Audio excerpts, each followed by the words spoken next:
सच्चिदानंद रूपाय विश्वोत्पत्त्यादि Hathaway तापत्रय विनाशाय श्री कृष्णाय वयं नमः। भगवान के तीन नाम हैं। भगवान के तीन नाम हैं। कौन कौन? सत, चित और आनंद। इन तीन नामों को बना करके एक नाम बनता है जिसका नाम है सच्चिदानंद। भगवान का नाम क्या है? सच्चिदानंद रूपाय। भगवान के तीन नाम हैं, सत, चित और आनंद। सत का अर्थ क्या होता है? सत्य सब जानते हैं। आज हम हजारों, दिन भर में हजारों झूठ बोलते हैं, एक बार भी नहीं कहते कि हमने झूठ बोला है।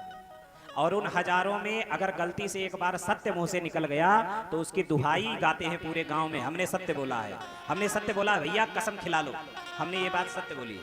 और झूठ हजारों बोलेंगे तो उसकी एक बार भी चर्चा नहीं करेंगे।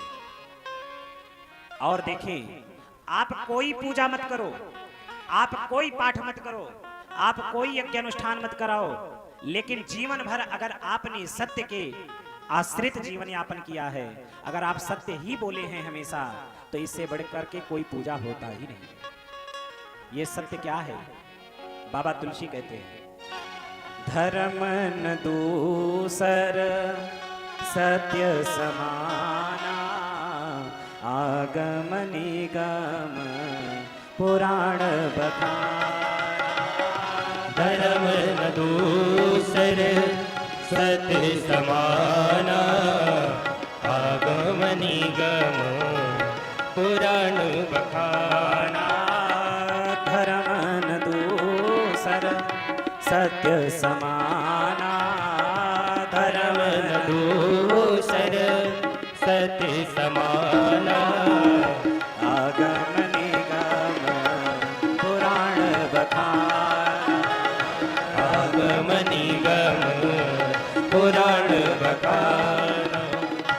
धर्म न दूसर सत्य समाना, आगम निगम पुराण बखाना। जितने भी शास्त्रों में आप चले जाएं, किसी भी शास्त्र की कथा सुने, कोई शास्त्र ये नहीं कहता कि आप झूठ बोलो, हर शास्त्र यही कहता है आप सत्य बोलो, सत्य का अनुसरण करो। क्यों?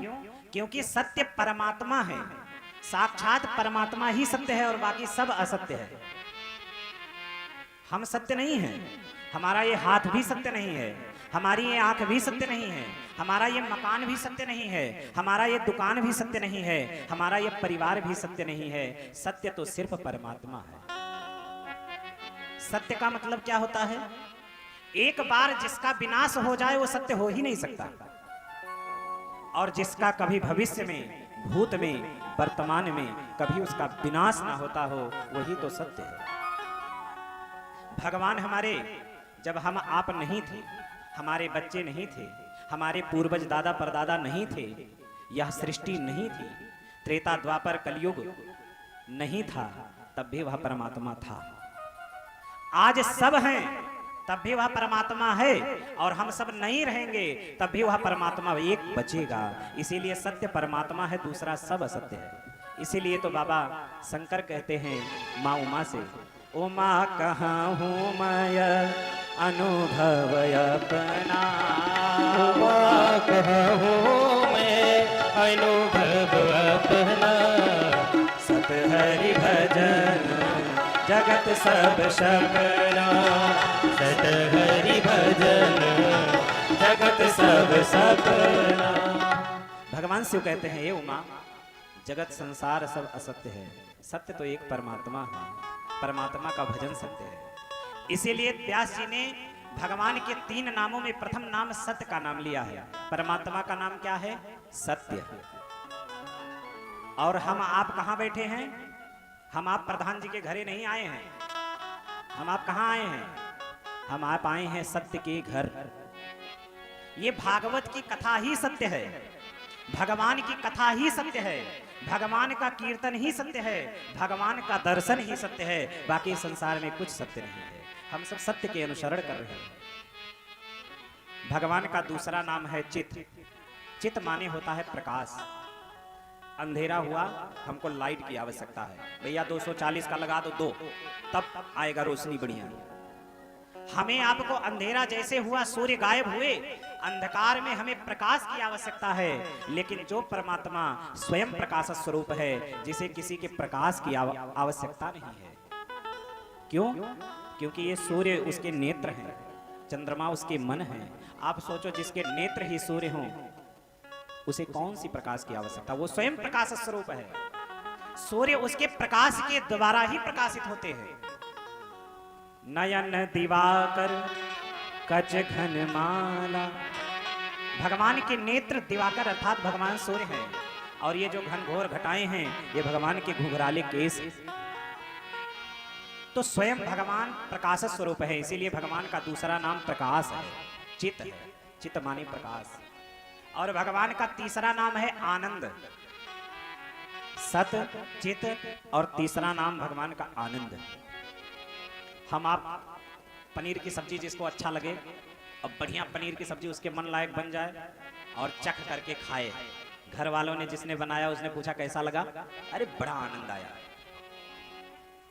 खूब गर्मी लगी हो, तड़प रहे हो गर्मी से, पसीना लथपथ से, और कहीं एसी का कमरा मिल जाए, एसी की गाड़ी मिल जाए, और उसमें बैठ करके 10 मिनट बाद कोई पूछे कैसा लगा?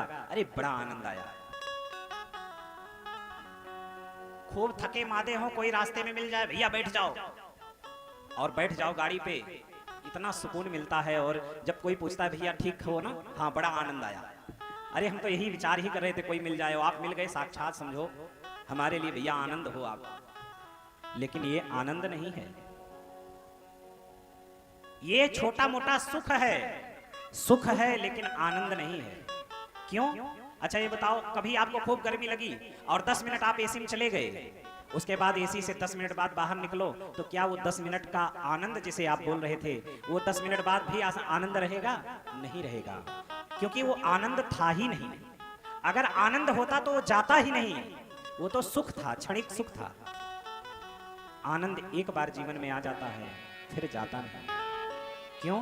क्योंकि ये आनंद साक्षात भगवान है, और भगवान जिसके जीवन में एक बार आ जाते हैं फिर दोबारा जाते नहीं हैं। नंद बाबा के घर जब लाला का जन्म होता है तो क्या गाते हैं?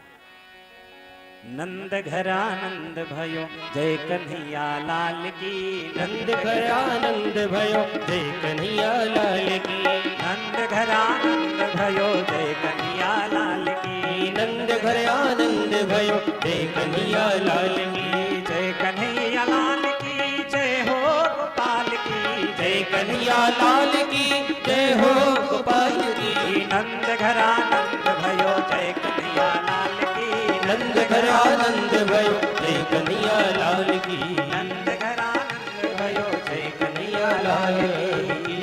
नंद बाबा के घर कौन आया है?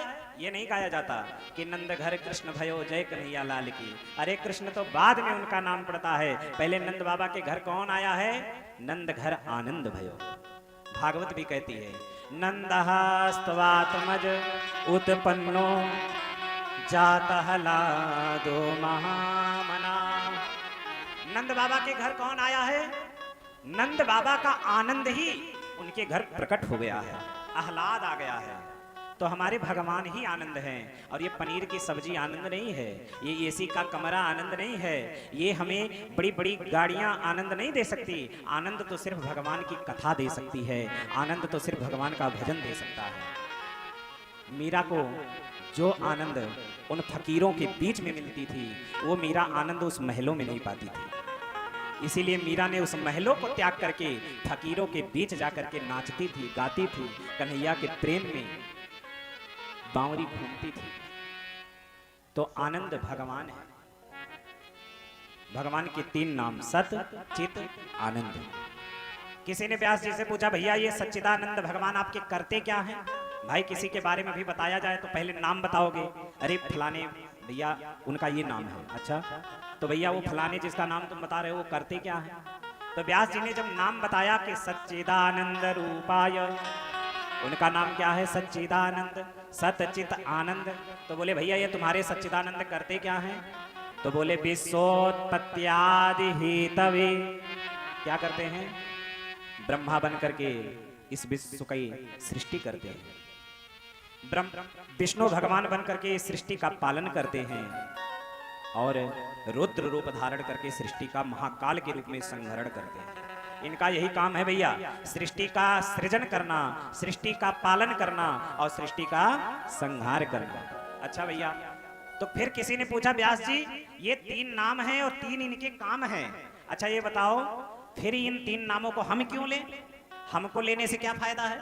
हम मनुष्यों को इन 3 नामों को लेने से क्या फायदा है?